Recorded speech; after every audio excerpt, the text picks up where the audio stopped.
juste à vous dire que dès le début de semaine prochaine, on publiera des photos. Donc, fin de semaine prochaine, on aura les vidéos de la conférence. Et par rapport à tous les sujets qui ont été traités, dans les 3 semaines qui viendront, seront faits des webinaires spéciaux. N'hésitez pas à demander des cartes de visite, que ce soit de l'équipe d'EliFX ou FXCM, quelle que soit votre demande, récupérer une présentation, avoir des photos, poser une question à un intervenant ou autre. On est à votre entière disposition à partir de lundi matin, 8h tapante. Alors.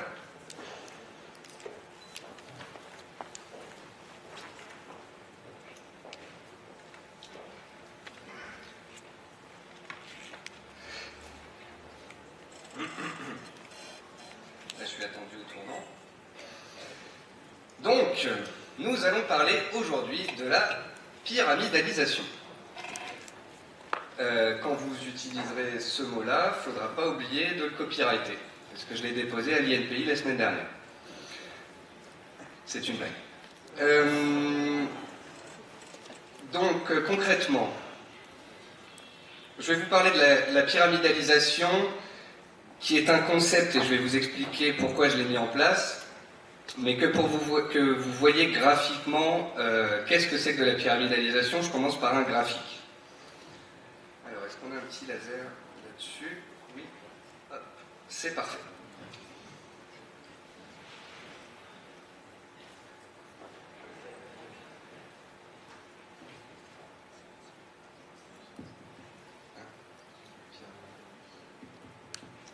C'est bon? Le rouge? D'accord, donc le concept de pyramidalisation, si vous voulez, non, le micro ne marche pas. Je sais que je parle fort, voilà, merci. Donc le concept de la pyramidalisation, si vous voulez, ce n'est pas quelque chose qu'on fait au quotidien.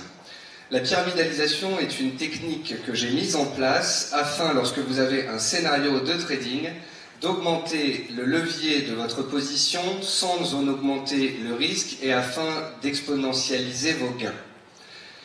Voici un exemple simple. Je pars du constat qui est le suivant. On a un support qui se crée sur un actif quel qu'il soit. Donc j'ai plutôt tendance à pyramidaliser l'euro-dollar étant donné que c'est l'actif sur lequel je suis le plus à l'aise. Je constate qu'un support s'est créé. Je n'ai pas forcément payé le point bas. Parce que payer le point bas en bourse ou vendre le point haut, c'est pratiquement inconcevable. Mais j'ai noté que mon support avait tenu et qu'un signal haussier avait été donné par la suite. Donc, partant du principe qu'un support de moyen terme ici, les 1,35 avait tenu, je vais pouvoir mettre une stratégie d'achat sur repli en place afin de jouer un scénario haussier et une continuation de la dynamique haussière. Je vais donc attendre que la paire donne un signal d'achat qui est, ne serait-ce qu'ici, donné par ce fabuleux chandelier haussier et confirmé le lendemain par une cassure de la moyenne mobile ici à 20 séances. La moyenne mobile à 20 séances est une moyenne mobile très simple, c'est celle la plus communément utilisée. Et à chaque fois que l'euro-dollar arrive sur sa MM20, il y réagit. Même s'il doit la casser par la suite, il y réagit, concept de base. Donc, je constate une base, je constate un signal haussier, je vais donc faire des achats sur repli, je vais voir que les cours se replient sur la moyenne mobile à 20 jours, je vais attendre la clôture, je vais constater qu'à l'ouverture de la bougie du lendemain, les acheteurs prennent la main et c'est là que je vais pouvoir initier ma première position acheteuse. Par la suite, les cours valident mon scénario, donnent un second signal d'achat et la tendance haussière naît et se développe. Vous remarquerez que par la suite, on casse les plus hauts précédents et qu'on valide donc bien un retournement de tendance daily. On a une moyenne mobile haussière, on a un second signal haussier qui a été donné, et comme d'habitude en bourse, on ne va pas entrer sur des accélérations haussières, mais sur des replis, car des replis, il y en a tout le temps. Donc on va attendre un repli sur cette fameuse MM20 jours, et là, on constate une petite touchette sur MM20 et les cours qui repartent, ce sera le deuxième achat. Par la suite, les cours continuent à la hausse et donnent un troisième signal d'achat, magnifique chandelier haussier, mais, petit bémol, on arrivait à 1,38, vous voyez que c'est une ligne orange, et 1,38 en fait c'est une résistance moyen terme de taille. Donc, sur cassure des plus hauts ici, je n'ai pas renforcé ma position, j'ai attendu. Par la suite, l'euro-dollar s'est fait peur. où il a du moins voulu sortir ceux qui avaient acheté tout en haut à 1,38. Donc on s'est replié de nouveau. On est revenu tester cette fameuse MM20.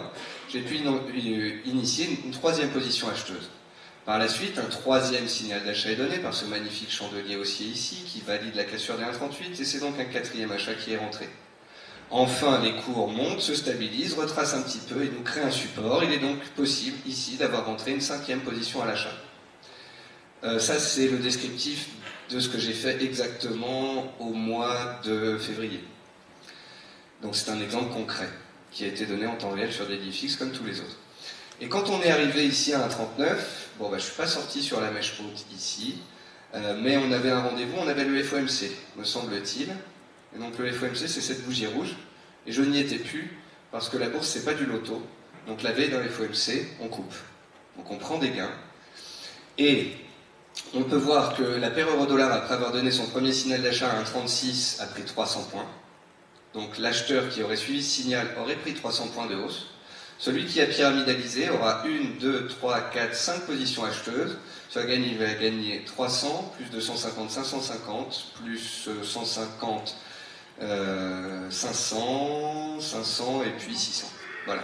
Donc vous avez un mouvement qui fait 200 points de hausse et grâce à cette technique de pyramidalisation, vous avez un gain de 600 points. Donc le gain est 3 fois supérieur à ce que vous auriez fait avec une seule position. Il n'est pas 5 fois supérieur. Vous remarquerez que j'ai 5 achats et que ce n'est pas 5 fois supérieur. C'est tout simplement parce que les achats doivent être rentrés au fur et à mesure. Alors, la pyramide, c'est ça. C'est que l'on va chercher un seuil, un niveau historique de prix qui a de l'importance. Parce que généralement, au départ d'une pyramide, on va rentrer avec une position full size, donc une position pleine. Une fois qu'on a touché ce support, ce seuil historique, il va falloir émettre un scénario. Swing, c'est plusieurs jours, moyen terme, c'est plusieurs semaines. Une fois qu'on a notre seuil, une fois qu'on a notre scénario, on va chercher parfois une entrée agressive, c'est-à-dire une entrée à contre-tendance, une éventuelle mèche basse sur un support ou autre. Donc dans l'exemple précédent, l'entrée agressive aurait été de payer la zone des 1,35 avec un stop dessous, voyant qu'on était en train d'y préparer quelque chose. Le problème, c'est que le jour où on a fait cette bougie-là, ça devait être soit une réunion de la BCE, soit une journée très importante.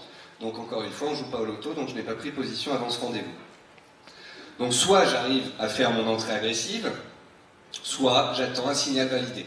Le signal validé, c'est cette fameuse cassure de la MM20 et un pullback dessus. Vous savez que souvent quand on casse un niveau, on monte, on valide le signal, on fait un pullback dessus, on confirme le signal et on repart.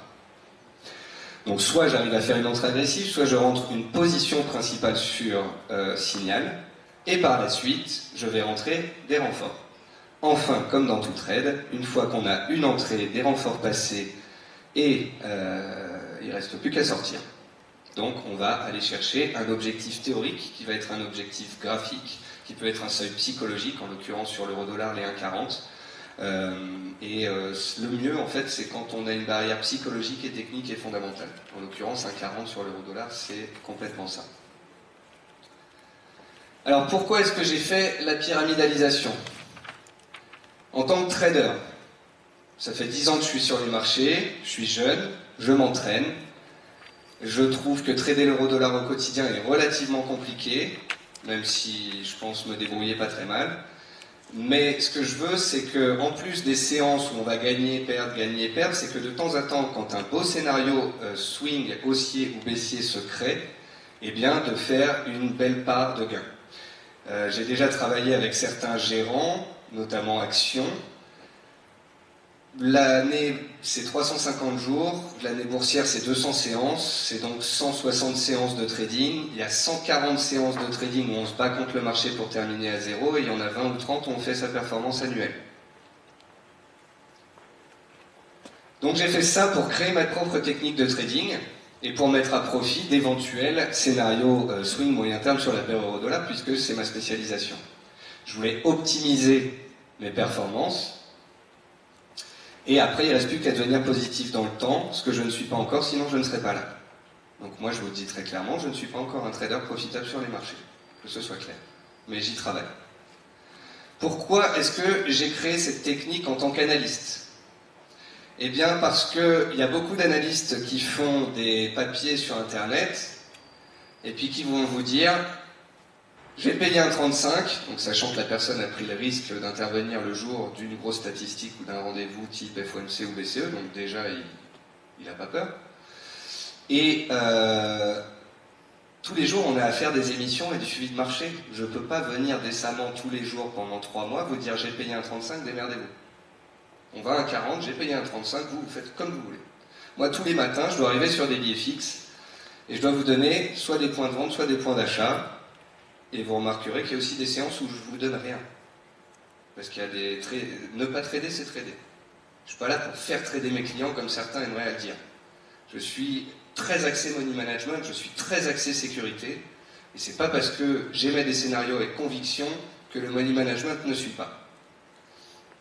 Donc je donne des seuils d'achat intermédiaires, et je me suis fait une spécialisation du money management. Parce qu'en fait, on peut être une star de l'analyse technique, on peut être un béton fondamentalement, on peut être très fort psychologiquement, si on n'a pas un bon money management, on sera perdant. A l'inverse, un mauvais trader technique, fondamental et psychologique, qui a juste des règles de money management carrées, pourrait être profitable sur les marchés, même sans être une star du trading, parce qu'il aura justement des règles de trading très importantes. Donc je ne suis pas là pour vous vendre une technique miracle, j'écrirai pas de bouquin là-dessus, le jour où ça fonctionnera bien et où j'aurai fini les tenants et les aboutissants, je ferai un fonds d'investissement, mais je ne passerai pas sur BFM et je ne ferai pas de formation à 500 € et j'écrirai pas de bouquin non plus. Voilà. Pour qui je l'ai fait? Je ne l'ai pas fait pour les traders débutants. Donc tous ceux qui viennent me voir concernant de la pyramidalisation, des scénarios de renfort sur indice, des scénarios de court terme de pyramidalisation intraday sur l'euro-dollar, se plantent complètement. Quand vous aurez fait 6 mois ou 1 an de démo, ou bien que vous aurez fait du trading en réel, que vous aurez un journal de trading, que vous aurez une equity curve, c'est-à-dire une courbe de la performance de vos trades sur une période de minimum de 6 mois, 1 an, avec plusieurs milliers de trades à votre actif, là on pourra discuter. Donc, le trader aguerri est un trader qui maîtrise l'analyse technique, la gestion du levier, qui est très importante, la gestion de soi-même. En l'occurrence, quand on veut pyramidaliser, il faut sacrément de patience, parce que quand on achète et qu'on renforce une position, puis qu'ensuite, pendant 4 jours, l'actif latéralise, il faut avoir la patience de tenir la position. Donc, pour nous aider, il faut qu'on soit rigoureux. Ceux qui me connaissent bien, ceux qui sont venus faire des immersions chez FXCM ou autres, savent que la rigueur, c'est la seule et unique différence entre le trader particulier et le trader pro. C'est la seule. On a tous les mêmes formations, on a tous les mêmes infos, on a tous de l'analyse technique fondamentale, psychologique ou autre. La seule différence entre vous tous et un trader de banque, c'est la rigueur.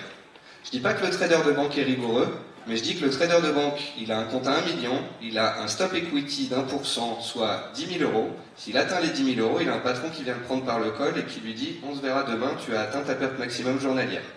Le problème du trader particulier, c'est qu'il va perdre 1%, il va se dire « bon, j'ai fait mes petites règles, c'est 1%, je devrais le respecter, mais là je ne sors pas parce que je pense que ça va bien repartir, puis ça se passe mal, puis j'enlève mes stops, bon, je vais le garder pour le week-end, on verra le week-end prochain ». D'accord, c'est un trade intraday qui devient du long terme et c'est ainsi qu'on se retrouve avec une moyenne des pertes des traders forex sur l'euro-dollar de 120 points. Ce qui est absolument énorme. J'ai jamais tradé avec des stops supérieurs à 50 points sur l'euro, donc c'est pour ça que je vous dis que 120 points, qui est une moyenne, c'est énorme.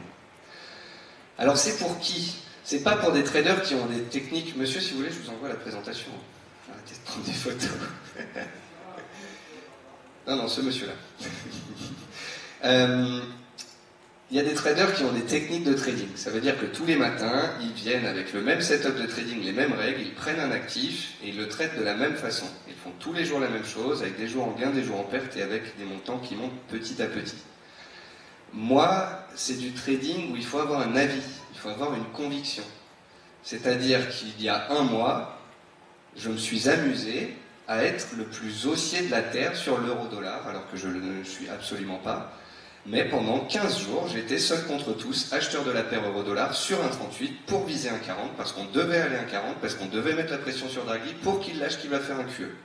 C'était comme ça, c'était écrit, et en plus de ça, j'avais une information qui était très utile. 80% des traders particuliers étaient vendeurs sur la paire euro-dollar. Pour information, si je vous dis ça, c'est parce que FXM est le leader mondial sur les marchés d'échange, donc on a la plus grosse base client du monde, et qu'on a un indicateur qui s'appelle le SSI. Le SSI vous donne le pourcentage de clients acheteurs et vendeurs sur une paire. Or, si vous savez que 80% des particuliers perdent sur les marchés, parce qu'ils n'ont pas de rigueur, et que vous savez que 80% des particuliers sont vendeurs sur l'euro, vous faites quoi? Vous achetez. Alors c'est facile à dire, mais c'est difficile à faire des fois. Je suis d'accord avec vous, mais jouer le scénario du diable, c'est souvent ce qui peut rapporter beaucoup. Pour qui? Donc, c'est pourquoi aussi, c'est dynamiser le trading et ne pas surtrader, changer de sens en permanence. Il y a des traders intraday, ils achètent, ils gagnent 50 points, ils sortent, ils vendent. Un client hier, il me dit, je t'ai suivi sur la vente à un 37,10, je viens de gagner 60 points, j'ai coupé, je fais quoi? J'achète? Vous pouvez ne pas être en position aussi. Vous pouvez vous reposer, vous pouvez attendre que le marché donne des signaux. Faire de la pyramidalisation vous empêchera de surtrader dans le sens où vous avez un avis, un scénario, une invalidation, un objectif et vous vous y tenez. C'est un exercice de rigueur. Alors, il y a 4 profils pour moi de personnes ou de structures qui peuvent utiliser cette technique. Il y a l'investisseur de moyen terme, mais ça va être notamment sur les actions ou des actifs un petit peu particuliers. Vous connaissez bien une société, vous en achetez à 7 pendant une crise, l'action se stabilise à 12, la société se développe, vous en reprenez encore un petit peu et vous constituez comme ça, vous optimisez votre performance, vous augmentez votre levier progressivement et vous accompagnez un mouvement. Certains l'ont fait sur l'or pendant 10 ans, d'autres sur le CAC pendant 4 ans, d'autres sur les paires yen, ou encore, comme je vous le disais, sur les actions. Bon, ce qu'il y a, c'est que vous êtes très peu à faire du moyen terme ici. Donc, vous, ça va plutôt être celui-là, ligne de fond pour un trader intraday ou trader contrarian. Alors, moi, je m'en sers pour ces deux choses-là. La ligne de fond pour un trader intraday, eh bien, pour ceux qui suivent certains scalpers ou traders intraday du forum, le concept c'est j'achète 100 000 $ d'euro-dollar sur le support en intraday en scalping, je gagne 20 points, je coupe 90% de la position et je laisse filer et je vois que ce scalp ou cette situation d'achat intraday se transforme en un signal journalier et donc qu'un potentiel pourrait se développer. Donc je transforme en fait un signal intraday en opportunité de swing que je renforcerai par la suite de nouveau sur des signaux intraday.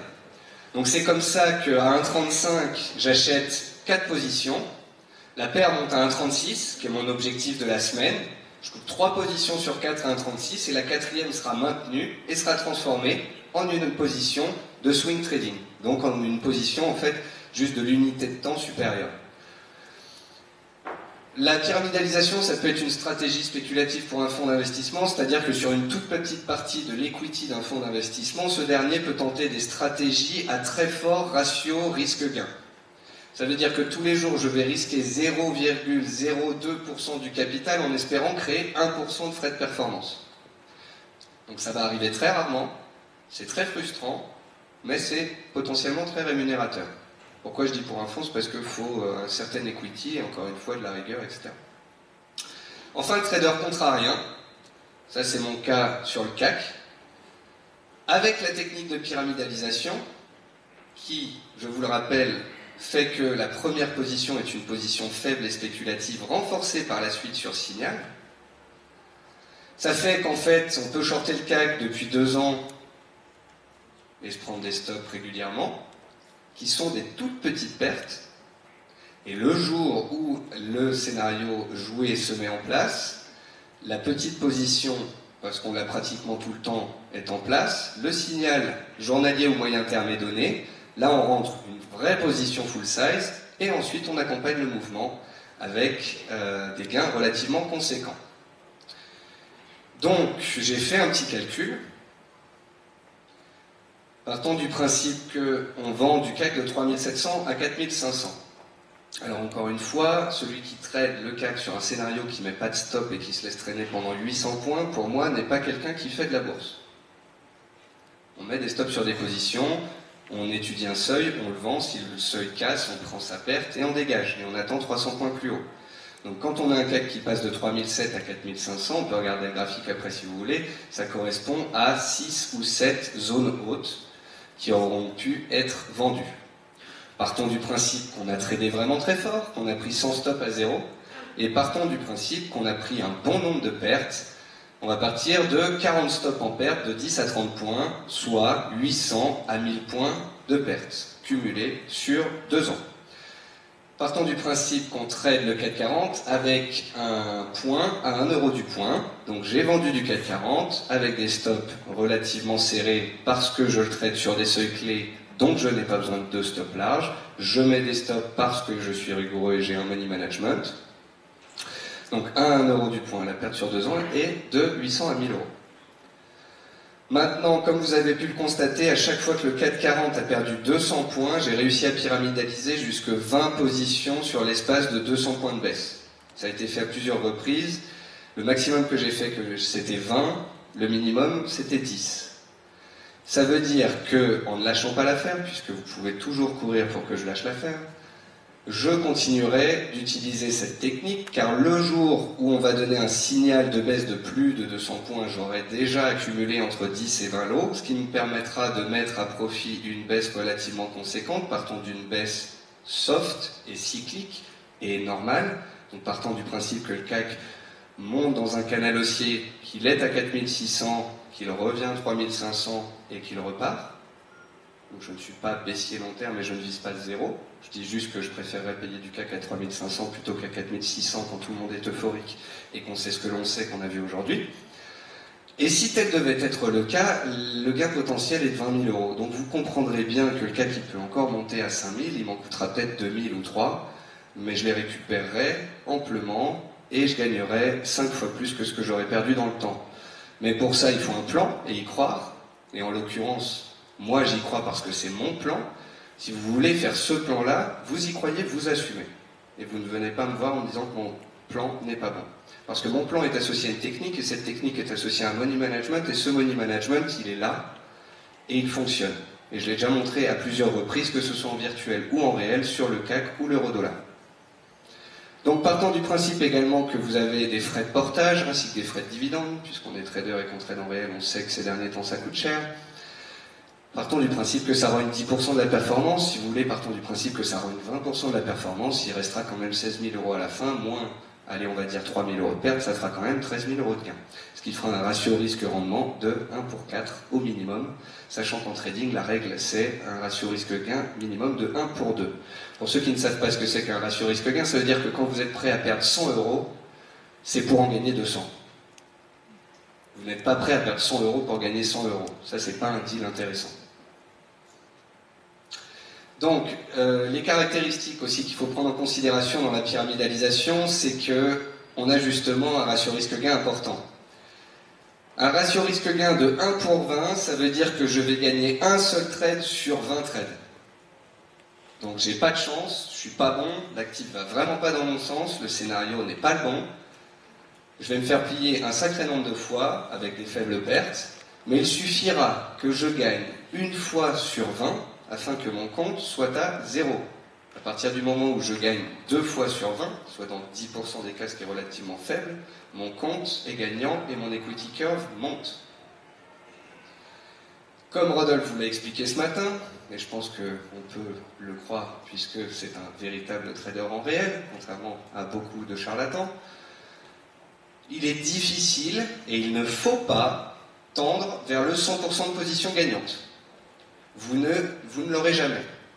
Et si vous avez une technique qui gagne dans 99,9% des cas, ça veut dire que le 0,1% c'est celui qui fumera l'ensemble de votre compte. Preuve encore une fois, donc à l'appui avec ce matin, Rodolphe qui vous explique que pendant toute une période, ils vendent des actions avec des options et font des beaux gains, et le cas exceptionnel de marché, l'unique, a grillé toute la performance et tout le compte. Donc si vous voulez, tendez plutôt à un ratio de 60 à 70% de position gagnante, et essayez de gagner 2, 3, 4 fois, 5 fois ce que vous risquez. Il vaut mieux gagner dans 51 ou même dans 50% des cas. Vous gagnez dans 50% des cas, c'est déjà pas mal. Mais sauf que quand vous gagnez 3 fois plus que quand vous perdez. Vous mettez des stops à 30 points, vous visez des objectifs de 100 points. La caractéristique de la pyramidalisation, c'est d'utiliser le stop 0. Qu'est-ce qu'un stop 0 ? Un stop 0 ou stop BE ou stop à l'entrée ou stop break-even, tout ça, ça veut dire la même chose. Que à partir de lundi, quand je le poste sur Twitter, vous compreniez. Le concept, c'est que vous achetez de l'euro-dollar ou, allez, on va prendre de l'or. Vous achetez de l'or à 1300. Vous visez 1500. Vous mettez un stop à 20 $, donc à 1280. Une fois que l'or a décollé de son support et part vers 1350, vous gagnez déjà 50 $ et une partie de votre stratégie est en cours de réalisation. À partir du moment où vous avez risqué 20 $ au départ de cette stratégie et que vous en gagnez 50, il serait quand même pas très opportun, pas très fut-fut non plus, de passer d'un gain de 50 $ à une perte de 20. Donc à partir de ce moment-là, vous allez prendre votre stop et le mettre à 0, à l'entrée. Ça veut dire que votre stop, vous allez le prendre qui est à 1280 et vous allez le remonter à 1300. Ce qui fait que si les cours à 1350 rechutent d'un coup à 1300, votre position sera stoppée à 0. Ça, c'est ce que je fais au quotidien. Dès que j'achète, dès que je vends l'euro-dollar, dès que je gagne 30-40 points, je mets mon stop à 0. Ainsi, j'annule le risque et j'évacue le stress. Il n'y a plus aucun stress sur le marché, je peux avoir 7 ou 8 positions, stop 0 sur 7 ou 8 positions. Résultat, si tout se passe mal, je ne gagne rien. Dixit, Warren Buffett, règle numéro 1, ne pas perdre. Règle numéro 2, ne pas oublier la règle numéro 1. Voilà. Au début de ma carrière, je me concentrais sur les gains potentiels. Depuis plusieurs années, j'ai compris que c'était la perte qui importait. Si vous êtes concentré sur les pertes, si vous acceptez les pertes, si vous assumez les pertes, alors il n'y a pas de problème. Alors, le concept de la pyramidalisation, c'est donc d'augmenter la taille de sa position au fur et à mesure de la réalisation d'un scénario. Donc l'avantage, c'est que ça décuple les gains, et ça force à mettre les stops à 0 rapidement afin d'annihiler le risque et donc le potentiel stress. Encore une fois, on n'est pas censé être stressé quand on trade. À partir du moment où vous avez une stratégie, un risque et une perte maximum acceptée, je ne vois pas pourquoi vous seriez en stress devant votre plateforme. Normalement, on ne stresse jamais.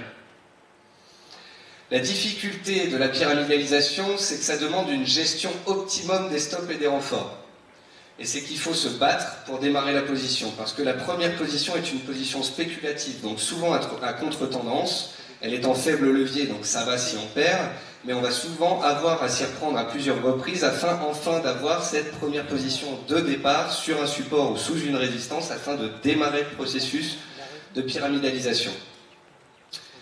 La gestion optimum des stops et renforts, on va le voir, c'est que quand vous achetez une position et que vous renforcez cette position, votre prix moyen de la position globale monte au fur et à mesure. Et donc si le marché monte d'un coup mais qu'il retrace une grande partie du mouvement avant de repartir, il va venir chercher le stop sur votre position. Donc les inconvénients de la pyramidalisation, c'est que ça nécessite une tendance ou un extrême. Alors s'il y a un actif sur lequel on a parlé d'un extrême potentiel un jour à valider, ce serait les indices, et c'est toujours pas le cas, mais ça viendra, comme dans tous les cycles boursiers, depuis 150 ans. Et c'est la nécessité d'une tendance. Le pétrole est sans tendance, il est neutre dans un range. L'or est sans tendance, neutre dans un triangle. Les indices boursiers sont neutres dans des ranges sous des plus hauts historiques. L'euro-dollar est en train de sortir de son range par le bas, mais un peu mollement à mon goût. Résultat, nous sommes dans des marchés qui actuellement n'ont pas de volatilité et n'ont pas de tendance. C'est les marchés les plus pourris qu'on a jamais vus depuis 10 ans. Et on est tous d'accord pour le dire. Ça veut dire quoi ? Ça veut dire que c'est une très bonne nouvelle pour vous tous. Parce que la volatilité est au plus bas depuis 20 ans, elle va forcément rebondir comme elle l'a toujours fait. Ce jour-là vont naître de nombreuses opportunités de trading. Vu qu'on sera bien entraîné, on va faire plein de sous.